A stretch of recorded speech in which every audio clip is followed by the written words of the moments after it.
நம்முடைய வாழ்க்கையிலே நமக்கு அவ்வப்போது நாம் வாழுகின்ற வாழ்க்கைக்கு ஒரு அர்த்தத்தை கொடுப்பது, நாம் வாழ்கின்ற வாழ்க்கையை செம்மையாக ஆக்கிக் கொள்வதற்கு இருபெரும் காப்பியங்களான ராமாயணமும் மகாபாரதமும் பெரும் உதவி புரிகின்றது.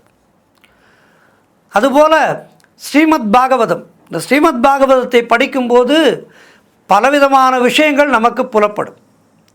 அப்படி ஸ்ரீமத் பாகவதத்திலே இருக்கின்ற ஒரு அருமையான விஷயத்தை தான் இன்றைய நாளிலே நாம் ஆன்மீக தகவலிலே பார்க்க இருக்கின்றோம். ராமனை ஊரே உலகமே அறியும். அவனுடைய மகிமை உலகமெல்லாம் பரவி இருந்தது. ராமன் காட்டிற்கு போக உத்தரவிடப்பட்டது. சீதை லக்ஷ்மணன் ராமனோடு செல்கின்றார்கள். சீதையும் லக்ஷ்மணனும் ராமனோடு செல்கின்றார்கள். ராமன் தடுக்கின்றார், நீங்கள் வர வேண்டாம், தந்தை என்னை மட்டும்தான் போகச் சொல்லியிருக்கின்றார், நான் போகின்றேன் என்கின்றார். ஆனால் இருவருமே கேட்கவில்லை. இருவருமே ராமனை பிரிந்து இருப்பதற்கு தயங்குபவர்கள், ராமனை ஒரு கணம் கூட பிரியாமல் இருப்பவர்கள். ஆகவே ராமனோடு சீதையும் லக்ஷ்மணனும் உடன் செல்கின்றார்கள்.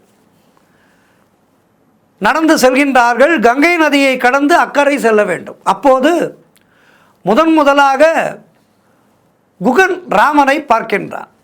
ராமனை பற்றிய சகல விஷயங்களும் அவனுக்கு தெரியும். நாட்டை இழந்து தன் முன் இருக்கும் மரவுரி தரித்த ராமனை காண சகிக்காமல் கண்களிலே கண்ணீர் திரையிடுகின்றது குகனுக்கு. என்னால் உனக்கு என்ன உதவி செய்ய முடியும் ராமா என பக்தியோடு கேட்கின்றான் குகன்.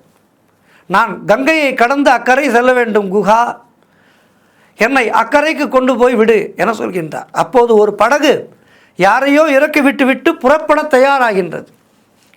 கேவத் என்பவன் அதனுடைய ஓடக்காரன்.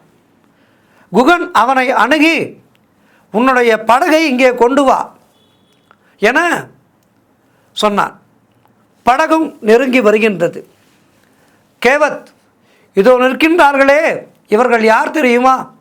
அயோத்தியினுடைய மகாராஜா ராமர், அது சீதா தேவி ராணி, அவருடைய மனைவி. அருகிலே இருப்பவர் லக்ஷ்மணன், ராமனுடைய வீர சகோதரன்.